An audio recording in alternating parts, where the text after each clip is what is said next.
Hey team, welcome to the channel, man. I'm stoked to see you. So we're going to continue on talking about This Is My Squad. Now, if you don't know what This Is My Squad is, you've probably been under a little bit of a rock, so to speak, because this is the current Sergeant Major of the Army's initiative. And I know it's been talked about quite a bit, but I know I'm almost ashamed to say it. I know of people who don't know. So I don't blame you for not knowing or for being under a rock. And part of me almost applauds you for just grinding in the way that you have been to such an extent that you're not aware of this initiative. So I know this is kind of round two. And in this one, I want to go over a couple slide outs. And I'm going to throw these up and I'm going to be looking at them at the same time that you're looking at them. So what is Tim's to the Army? And what I want to do is give you some of the official verbiage. This is not an official video, right? This is just Stoker's video and Stoker's perspective. But I do want to give you some of the official, things that are put out there, and then kind of give it some flair, some context, some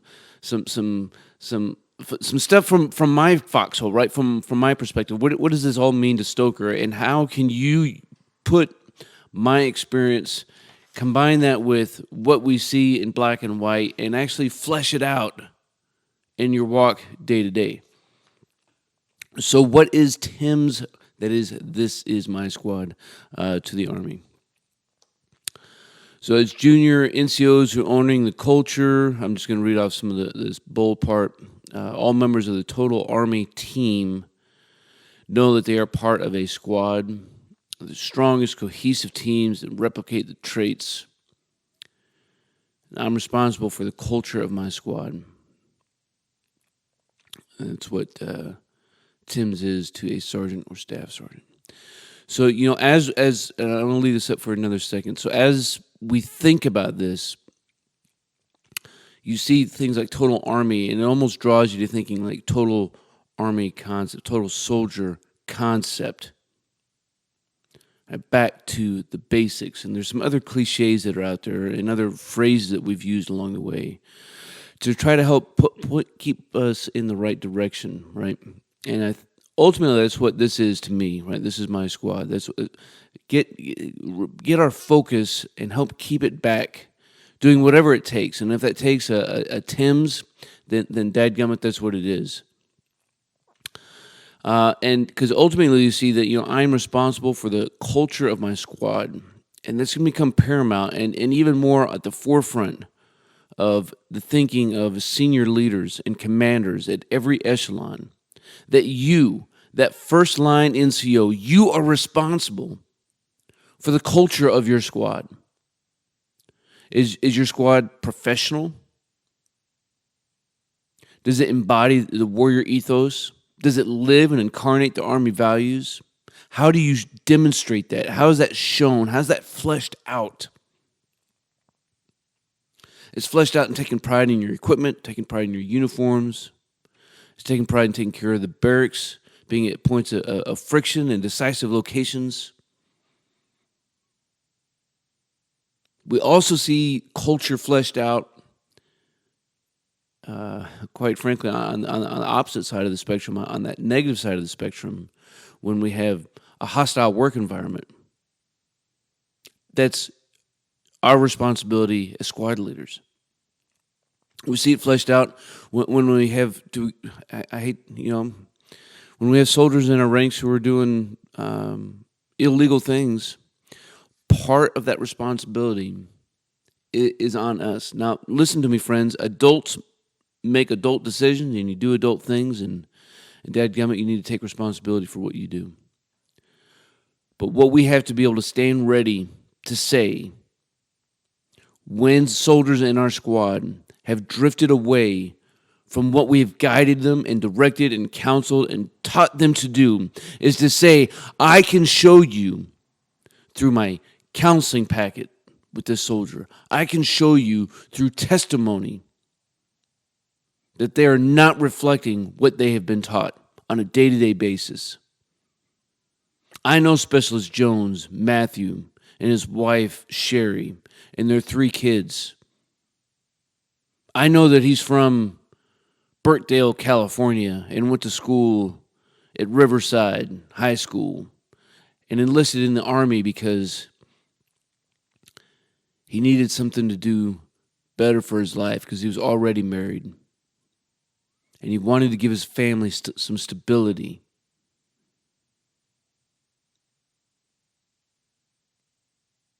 I can tell you that he lost his brother 2 years ago. I know that his goals when he came in was to do X, Y, and Z, right? And we know our squad. Know your people. Know them. When you know them, then you can develop your path to success. But you have to know where you are, right? And part of that is knowing those soldiers that are in your charge. They don't work for you, my friends. They're just in your charge. And so next up on this one, we're just going to look at the role of the squad leader. And so, this is my squad, right? But, in my organization, this is pushed all the way down to what we are going to call the team chief.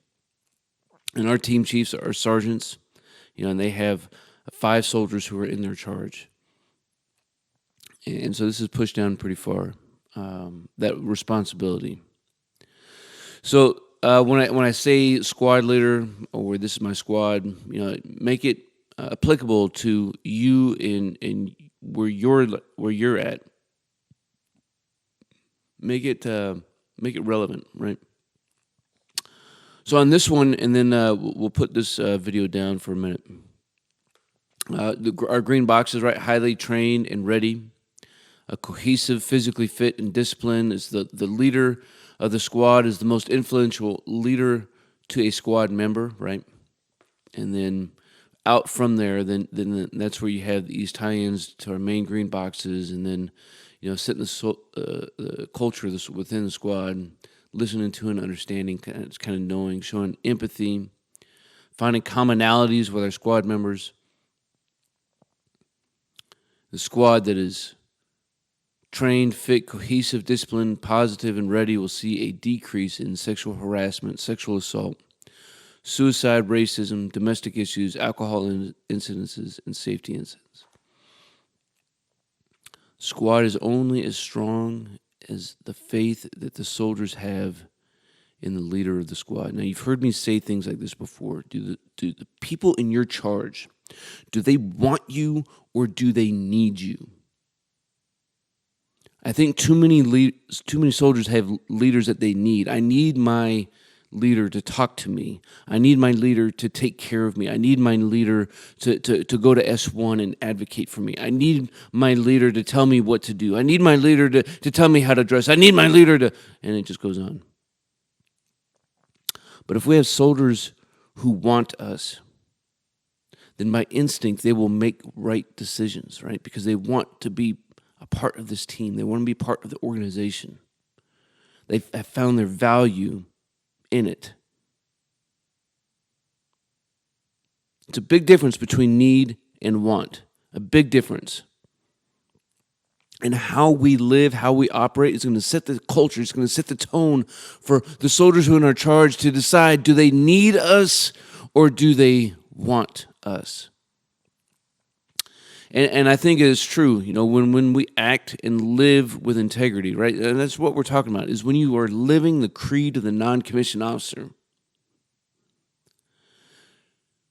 we will see a decrease in the negative characteristics that so often plague our communities. Because we have to be present, we have to care, we have to put those who are in our squad ahead of us. It's called selfless service, my friends. Hey, just a short carrying on of This Is My Squad, right? And I'm going to go over a few more videos to help y'all digest what This Is My Squad, what it means, what the message of the Army is coming down to try to say, in my opinion, and that way we can continue to build on this conversation. If you enjoyed the content of it, make sure you smash that like button. Subscribe to the channel, click that notification bell so you can stay up to date on some future content. As always, until then, you stay out there, you keep grinding, and you stay stoked.